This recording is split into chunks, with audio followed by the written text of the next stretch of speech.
नमस्कार, मी हर्षाली. हितगुज या आपल्या खास कार्यक्रमात आपल्या सर्वांचं स्वागत. या कार्यक्रमात आपण विविध आजार, त्यावरील उपचार याबद्दल चर्चा करत असतो आणि यावर तज्ञांचं मार्गदर्शन देखील घेत असतो. आणि आजचा आपला जो विषय आहे तो म्हणजे एपिलेप्सी बद्दल जागरूकता. आणि यावर मार्गदर्शन करण्यासाठी आपल्या स्टुडिओमध्ये आलेले आहेत डॉक्टर ज्ञानेश्वर जाधव. डॉक्टर, स्वागत आहे तुमचं. एपिलेप्सी हा सामान्य न्यूरोलॉजिकल विकारांपैकी एक आहे.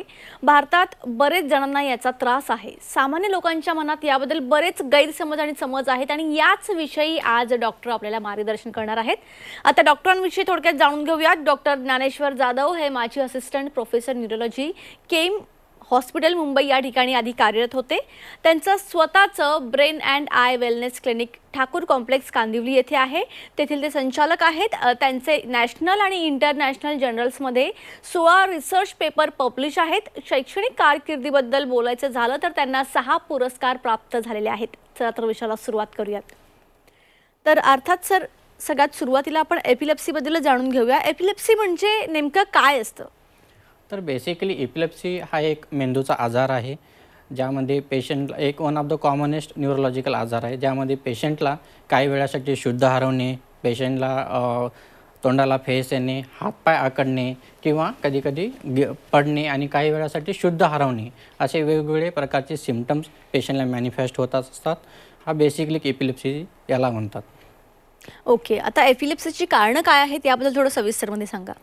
एपिलेप्सीचे बरेचशी कारणं असतात, जसे की मेंदूला काही इन्फेक्शन असणे किंवा मेंदूला कधी काही मार लागलेला असेल तर, किंवा छोटी मेंदूमध्ये गाठ असेल किंवा मेंदूची कोणती नस ब्लॉक झाली असेल, किंवा कॉमनेस्ट बघायला झालं तर शरीरामधलं कधी शुगर कमी होणे किंवा शुगर वाढणे, किंवा शरीरामधलं जे आपण इलेक्ट्रोलाइट्स म्हणतो, ज्याच्यामध्ये आपल्या शरीराचं सोडियम लेवल असतं, कॅल्शियम असतं किंवा मॅग्नेशियम असतं, याचं लेवल कमी होणे किंवा जास्त होणे हे दोन्ही हे कॉमन कारणे असतात. आणि रिअरली म्हणायचं झालं तर कधीकधी एक अनुवांशिकपणे त्याचं एक कारण असतं एपिलेप्सीबद्दल. ओके, आता थोडं यांच्या लक्षणाबद्दल आपण बोलूयात. तर याची लक्षणं काय असतात सविस्तरमध्ये सांगा. याची लक्षणं सांगायची झाली तर पेशंटला काही वेळासाठी शुद्ध हरवली जाते, पेशंटची बॉडी एकदम आखडून जाते, पेशंटच्या तोंडाला फेस येणे किंवा जीभ चावली जाणे, किंवा काही वेळासाठी पेशंट एकदम सराउंडिंगसोबत डिटॅच म्हणतो किंवा पेशंट अनअवेअर होऊन जातो पेशंटला. हे जनरली त्याचे कॉमन सिम्पटम्स असतात. कधीकधी ही सिम्पटम्स पेशंटला कळत नाही, ते जनरली त्यांच्यासोबत राहणारी व्यक्ती किंवा त्यांचे जे नियरबाय लोक असतात हे नोटीस करतात. तर हे त्याचे कॉमनली कारणं जी म्हणायची झाली तर ही त्याचे सिम्पटम्स असतात. ओके, आता याबद्दल चुकीच्या कॉन्सेप्ट्स पण आहेत, तर त्याबद्दल आपण बोलूया. त्याबद्दल काय सांगाल? हो, एपिलेप्सीबद्दल सगळ्यात लोकांमध्ये एकतर बरेचसे मिसकन्सेप्शन आहेत. जसं सांगायचं झालं की काही आपण प्रिव्हियस जन्मीची पाप केली असतील किंवा लोक म्हणतात की देवाची काही करणी असेल, त्याच्यामुळं हे आपल्याला हे सिम्पटम जाणवतो किंवा हा आजार झालेला असतो. पण हे तसं नाही आहे. हा एक मेंदूचा आजार आहे. त्याची आपण प्रिव्हियसली जसं सांगितलं की काही इन्फेक्शन किंवा मेंदूत काही गाठ असणे किंवा शरीराचे काही सोडियम, शुगर, कॅल्शियम, मॅग्नेशियम असे व्हेरियस इलेक्ट्रोलाइट्स असतात, ज्याच्या कमतरतेमुळे किंवा अधिकपणामुळे हे त्याच्या कारणामुळे होतं, जे की बिलकुलच आपण काही जन्माचा पाप केला असेल किंवा काही देवाचा आपल्यावर प्रलोभ किंवा प्रकोप म्हणा असे हे चुकीचे कन्सेप्ट आहेत. हे आपण नक्कीच दूर करायला पाहिजे. ओके, आपण एपिलेप्सीवर कशा पद्धतीने मात करू शकतो थोडं सविस्तरमध्ये सांगा. एपिलेप्सीमध्ये सगळ्यात अगोदर आपल्याला जागरूकता निर्माण करणं गरजेचं आहे. बेसिकली सगळ्यांना अवेअरनेसची जास्त गरज आहे की एपिलेप्सी हा नेमका एक आजार आहे, जो की आपल्या काही पापामुळे किंवा देवाच्या काही ह्याच्यामुळे नाही होतो, जो काही शरीरातल्या इन्फेक्शनमुळे किंवा मेंदूच्या गाठमुळे किंवा त्याच्या शरीरात आपल्याला वेगवेगळ्या कारणामुळे होत असतो, ज्याचे सिम्पटम्स बऱ्याच वेळेस लोकांना कळत नाहीत की हे एक आजाराचे सिम्पटम्स आहेत. तर ते आपल्याला लोकांना सांगण्याची गरज आहे की काय हे जे सिम्पटम्स असतात, जसे की आपण प्रिव्हियसली सांगितलं की पेशंटचे शुद्ध जाणे, तोंडाला फेस येणे किंवा हातपाय आकडणे किंवा आणि काही वेळासाठी शुद्ध हरवणे हे त्याचे सिम्पटम्स असतात. तर आपल्याला हे लोकांना त्याच्याबद्दल जागरूकता करणे झाले. हे कधी जो नोटीस करतो त्यांनी पेशंटला सांगितलं पाहिजे की आपण याच्याबद्दल नियरबाय जे डॉक्टर असतात पर्टिक्युलरली त्या स्पेशालिटीचे, त्यांना जाऊन दाखवण्याची गरज आहे किंवा त्यांना कन्सल्ट करण्याची गरज आहे, जेणेकरून पेशंटला त्याचा फायदा होईल आणि पेशंटला त्या आजारापासून मुक्तता मिळण्याचा चान्स होईल. ओके. आता एपिलेप्सीबद्दल सामान्य लोकांमध्ये बरेच गैरसमज आहेत. तर लोकांमध्ये जे गैरसमज आहेत त्याबद्दल आपण थोडं सविस्तरमध्ये बोलूयात. तर त्यांच्या मनात कोणते गैरसमज आहेत त्याविषयी तुमचं काय मत आहे थोडं सविस्तरमध्ये सांगा? जर बऱ्याचपैकी पेशंटला असं वाटतं की मी माझ्या आजाराबद्दल जर कुणाशी डिस्कस केलं तर लोक माझ्याबद्दल काय विचार करतील किंवा मला असं सांगतील की माझ्या आजाराबद्दल मिसकन्सेप्ट होऊन जातील. ते म्हणतील की हा दुसऱ्याला पसरण्याचा एक चान्स असतो, मी त्यांची मदत केली तर हा आजार मला पण होऊ शकतो. असे बरेचसे मिसकन्सेप्शन असतात किंवा बऱ्याच वेळेस लोकांचा असा गैरसमज असतो की यांच्या फॅमिलीवर काहीतरी देवाचा प्रकोप झालेला आहे ज्याच्यामुळे हा आजार होतो आहे पेशंटला आणि आपण त्याची मदत नाही केली तर आपल्याला पण त्याचा होणार नाही आजार. तर असे हे मिसकन्सेप्शन आहे. त्याच्यामुळे पेशंट कधी स्वतःला पण घाबरतो की मला हा आजार आहे दुसऱ्याला सांगण्यासाठी तो घाबरून जातो आणि म्हणून तो आपला आजार डिस्क्लोज करत नाही. आणि बराच वेळेस समाजसुद्धा एक आपण सिम्पटम जरी विटनेस केले असेल तरी त्याची मदत करायला तयार होत नाही आहे. तर हे जनरली त्याच्याबद्दलची मिसकन्सेप्शन आणि हे त्याच्याबद्दलची एक काळजी म्हणा पेशंट असते तर जी आपल्याला दूर करण्याची गरज आहे. ओके. तर याचे व्यवस्थापन आणि काळजी घेण्यासाठी त्यांना तुम्ही काय मेसेज द्याल ज्यांना आहे? जनरली आपण याच्याबद्दल कोणीही जर सिम्पटम असे नोटीस केले तर फर्स्ट ऑफ ऑल पेशंटला घाबरण्याची गरज नाही आहे. एपिलेप्सी हा एक बरा होण्यापैकी आजार आहे. त्याची वेळेवरच इलाज केला तर पेशंटला जे आपण मॉर्बिडिटी म्हणतो, मॉर्बिडिटी म्हणजे पेशंटला एक सफरिंग असते त्याच्यापासून दूर होण्याचे. आणि बऱ्याच वेळेस असं पण होतं की पेशंटचा याच्यामुळे जर कंटिन्यूअस फीट आली किंवा कंटिन्यूअस जर आकडी आली तर याच्यामध्ये मृत्यू पण होतो. तर आपण त्याला जर टाईमली ट्रीटमेंट केलं, टाईमली योग्य वेळेस त्याच्या योग्य डॉक्टरांना जर कन्सल्ट केलं तर पेशंट याच्यापासून बरा होण्याचा चान्स असतो. तर आपण नियरबाय जो स्पेशालिस्ट डॉक्टर आहे त्याच्याबद्दल नक्कीच ह्याचा एक सल्ला घेणं गरजेचं आहे. ओके. आता आपण याची कारणं बघितलीत, याची लक्षणं सर्व काही बघितलं. आता आपण याचं निदान कशा पद्धतीने करता येऊ शकतं या विषयावर बोलूया. तर सगळ्यात पहिला हेच मला विचारायचं की यावर कशा पद्धतीने उपचार होऊ शकतात थोडं सविस्तरमध्ये सांगा. तर सर्वात प्रथम आपण जेव्हा पण पेशंटला सिम्पटम्स येतात तर आपल्याला डॉक्टरला कन्सल्ट करण्याची गरज आहे. त्याच्यानुसार डॉक्टर आपल्याला त्याची डिटेल हिस्ट्री घेणं गरजेची असते. जसं की आपण एक कारण डिस्कस केलं की मेंदूचे इन्फेक्शनमुळे हा आजार होतो. तर आपल्याला डॉक्टर त्याच्याबद्दल हिस्ट्री विचारते की पेशंटला ताप येत होता का, अशामध्ये वजन कमी झालेलं आहे का, पेशंटला एखादं हिस्ट्री ऑफ ॲडिक्शन आहे का किंवा त्याला काही अंडरलाईन कोमॉर्बिड कंडिशन आहे का. कोमॉर्बिड कंडिशन म्हणजे बऱ्याच वेळेस पेशंटला अंडरलाईन डायबिटीज असतो जो कधी कमी प्रमाणात किंवा एक्सेसिव्ह प्रमाणामध्ये त्याचे मेडिकेशन घेतो ज्याच्यामुळे त्याच्या शरीरातलं शुगर कमी होतं, जे पेशंटला एक मॅनिफेस्टेशन ऑफ एपिलेप्सी म्हणून येतं, जे पेशंटला नोटीस होत नाही. बरोबर. तर हे आपल्याला त्याच्या डॉक्टरांना हे सगळं हिस्ट्री घेतल्यानंतर त्याच्यासोबत ॲडिशनली काही त्याच्या टेस्ट असतात. जसं की हिस्ट्रीनुसार पेशंटला जर वाटलं डॉक्टरांना की ह्या पेशंटला जर सपोज MRIची गरज आहे, त्याच्या इन्व्हेस्टिगेशनसाठी आपल्याला त्याचा पेशंटचा मेंदूचा जो स्कॅन म्हणतात त्याच्यामध्ये CT स्कॅन येतो, मेंदूचा MRI येतो किंवा EEG म्हणतात, जी मेंदूचं फीट डिटेक्ट करण्यासाठी तपासणी असतात. हे तपासण्या करून त्या आजाराचं एक निदान करता येत असतं. आणि बऱ्याच वेळेस आम्ही पेशंटला असं पण सांगतो की जो पेशंटला जो इव्हेंट होतो आहे, जो पेशंटला जो त्रास होते त्याचं मोबाईलमध्ये जर असेल पॉसिबल तर तुम्ही व्हिडिओ घ्या, ज्यानुसार आपल्याला हे पण कळेल की पेशंटला कोणत्या प्रकारचे फिट्स येतात आणि ते कसे मॅनेज करता येतात. ओके. आणखी एक विचारावं वाटतं की हे अनुवंशिक आहे का? अनुवांशिक काही प्रमाणात म्हणता येईल. मोस्ट कॉमनली तर पेशंटला एक अक्वायर्ड रिझन असतं. अनुवांशिक एक वन ऑफ द कारण आहे जे की ऑलमोस्ट लेस दॅन 1-2% असते एपिलेप्सीमध्ये. ओके. आता तुम्ही नवीन क्लिनिक चालू केलेलं आहे, तर त्या क्लिनिकमध्ये कोणत्या प्रकारचे रुग्ण येतात, त्यांना तुम्ही कशा पद्धतीने ट्रीट करता? क्लिनिकमध्ये कॉमनली जे न्यूरोलॉजीचे पेशंट्स असतात त्याच्यामध्ये एपिलेप्सी हा कॉमन आजार आहे. त्याच्यासोबत मेंदूचा लकवा म्हणा हा कॉमन आजार आहे, ज्याला पॅरालिसिस म्हणतो आपण. त्याच्यानंतर डोकेदुखी हे पण एक कॉमन आजार आहे किंवा नसाचे आजार ज्याला म्हणतात आपण, पायाला झुंझुनी येणे, पायाला मुंग्या येणे, हे कॉमन आजार आहेत मेंदूचे. जनरली जेव्हा पण आमच्या क्लिनिकमध्ये पेशंट येत असतो तेव्हा पेशंटला आम्ही इनिशियली त्याच्या आजाराबद्दल हिस्ट्री येतो आणि त्याच्याबद्दल त्याला डिटेल ॲडवाईस करतो. ओके. तर एपिलेप्सीबद्दल अजून बरीच चर्चा आपण करणार आहोत डॉक्टर ज्ञानेश्वर जाधव यांच्यासोबत. इथे एक छोटासा ब्रेक घेऊया, लगेच परत येऊया. ब्रेकनंतर आपल्या सर्वांचं पुन्हा एकदा स्वागत. एपिलेप्सीबद्दल जागरूकता या विषयावर आपण चर्चा करत होतो डॉक्टर ज्ञानेश्वर जाधव यांच्यासोबत. पुन्हा एकदा विषयाला सुरुवात करूयात. तर डॉक्टर ब्रेकवर जाण्यापूर्वी आपण एपिलेप्सीबद्दल बोललोच, पण जे प्रेक्षक ब्रेकनंतर जॉईन झाले त्यांना पण एपिलेप्सीबद्दल थोडक्यात सांगा. कसा आजार आहे हा, कोणता म्हणजे मेंदूचा आजार आहे हे प्रत्येकाला माहितीच आहे, पण या एपिलेप्सीबद्दल थोडं सविस्तरमध्ये पुन्हा एकदा सांगा. तर बेसिकली इंडियामध्ये हा एपिलेप्सी एक कॉमन मेंदूचा आजार आहे, ज्याच्यामध्ये ऑलमोस्ट भारतातले more than 1 crore people 1 crore लोक यांना हा आजार आहे. तो बऱ्यापैकी हा कॉमन आजार आहे, ज्याच्यामध्ये मेंदूच्या एक्सेसिव्ह इलेक्ट्रिकल करंट म्हणा, जसं समजण्याच्या भाषेमध्ये सांगायचं झालं तर त्याच्यामुळे पेशंटची काही वेळासाठी शुद्ध हरवली जाते, पेशंटच्या तोंडाला फेस येतो, पेशंटचा हातपाय आकडून जातात आणि बऱ्याच वेळेस तो पडल्यामुळे त्याला इजा पण होण्याचे चान्सेस आहे.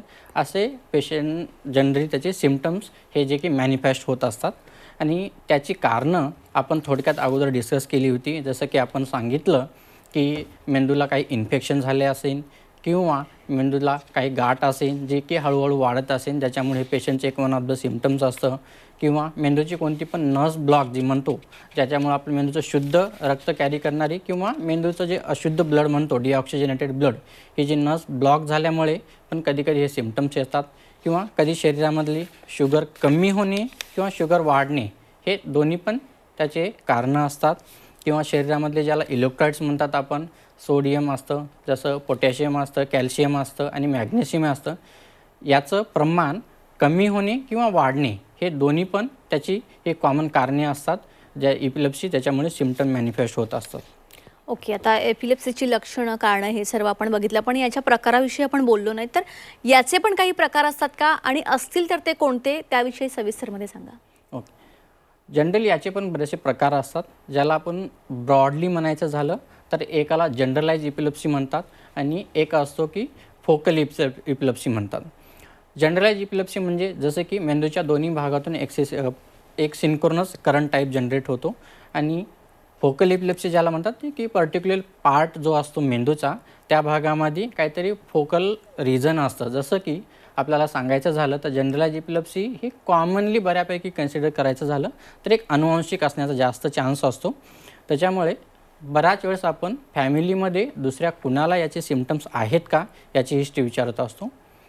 आणि दुसरा प्रकार जो आपण डिस्कस केला त्याला म्हणतात की फोकल एपिलेप्सी म्हणतात.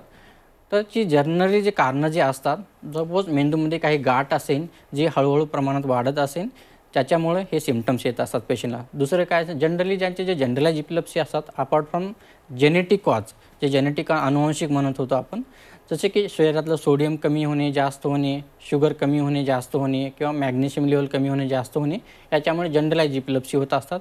किंवा एखाद्याला लकवा असेल जो पर्टिक्युलर भागामध्ये अफेक्ट करतो मेंदूच्या, त्याच्यामुळे हे जनरली फोकल टाईपचे सिम्पटम्स येतात. तर याचे सिम्पटम्स पण बऱ्यापैकी डिफरंट असतात.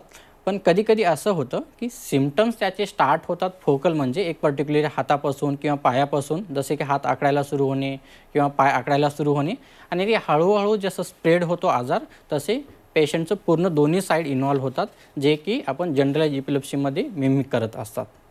ओके, आता आपण याच्या प्रतिबंधाविषयी बोलूया. तर याला कसा प्रतिबंध करता येईल? इन शॉर्ट, यांसारख्या आजारांवर नियंत्रण ठेवण्यासाठी त्या व्यक्तीने त्याचं डेली रुटीन जे काही आहे ते कसं फॉलो करायला हवं? तर सगळ्यात प्रथम तर आजाराचं निदान होणं गरजेचं असतं, आणि काही याचे कारणं असतात ज्याच्यामुळे हे एपिलेप्सी जे सिम्पटम्स असतात जे मॅनिफेस्ट होतात किंवा बऱ्याच वेळेस परत होत असतात. त्याच्यामध्ये एक कॉमन रिझन आहे सध्याच्या कंडिशनला आपण सांगायचं झालं तर आपली झोप कमी राहणे किंवा जागरण कमी जर जागरण झालं पेशंटला तर बऱ्याच वेळेस त्याची फिट जी आकडी म्हणतो आपण किंवा एपिलेप्सी म्हणतो ते ट्रिगर होत असतात. तर पेशंटला आपण जनरली जेव्हा पण हे सिम्पटम घेऊन येतो त्यावेळेस विचारत असतो की अशामध्ये काही वेळेस तुमचं जागरण झालं होतं का, पर्टिक्युलर जेव्हा ते ट्रॅव्हल करत असतात किंवा पर्टिक्युलर जे मूव्ही वगैरे किंवा त्यांचं काही रुटीन शेड्यूल ऑफ वर्क जे असतं, नाईट शिफ्ट वर्क असतात, त्याच्यामुळे हे जेव्हा जागरण होतं त्यावेळेस हे ट्रिगर होत असतात.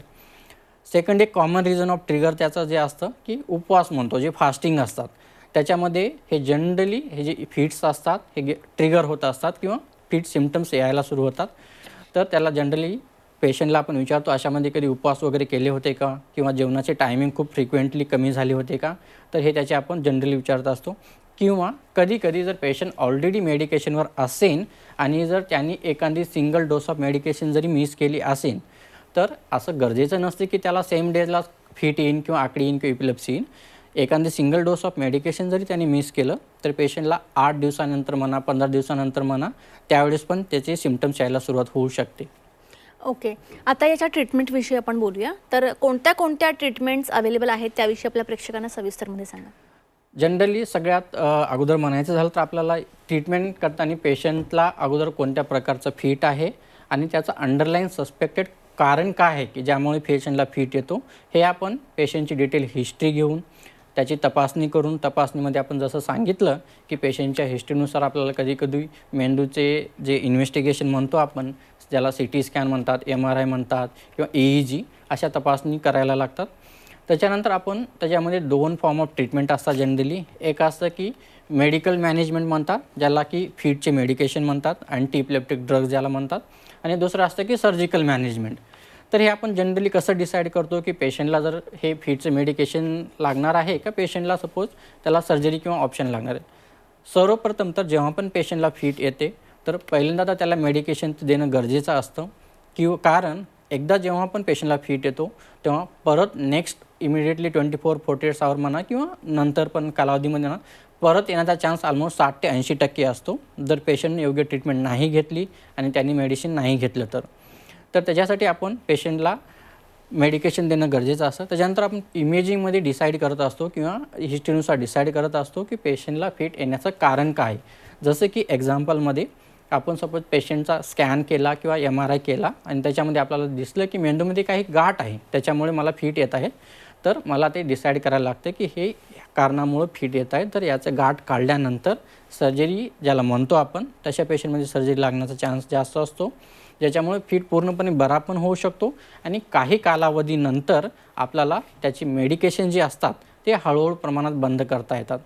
पण माझं एकच सांगणं आहे की विदाऊट डॉक्टर कन्सल्टेशन जनरली स्वतःहून आपण त्याची मेडिकेशन पण नाही घ्यायला पाहिजे आणि त्याचे ट्रीटमेंट पण स्वतःहून स्टॉप करणं नाही पाहिजे, कारण जर आपण ते तसं केलं तर ते परत होण्याचा चान्स मॅक्सिमम असतो. ओके, आफ्टर ऑल दिस ट्रीटमेंट एपिलेप्सी पूर्णपणे कव्हर होऊ शकतो का? हो, ऑलमोस्ट 60 ते 80% जे इपिलेप्सी असतात ते पेशंट पूर्ण बरे होतात, पण त्यांना मेडिकेशनचे डोसेस जे असतात ते प्रत्येक पेशंट टू पेशंट डिफरंट करतात. म्हणजे पेशंटला महिन्यातून किती वेळेस फिट येते, पेशंट जर सपोज ड्रगवर कंट्रोल आहे का ह्याच्यानुसार आपल्याला डिसाईड करायला लागतं.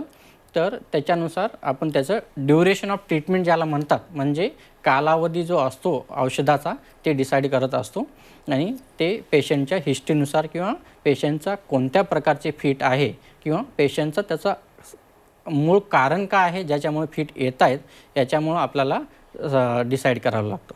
ओके, तुम्ही या ठिकाणी आला, खूप चांगलं मार्गदर्शन केलं, त्यासाठी तुमचे मनापासून धन्यवाद. थँक्यू.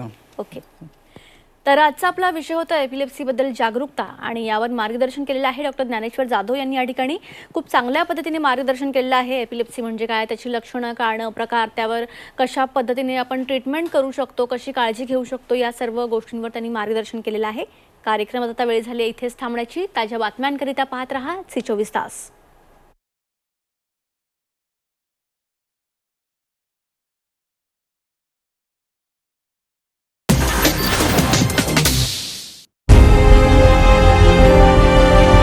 विकासाचा ध्यास म्हणजे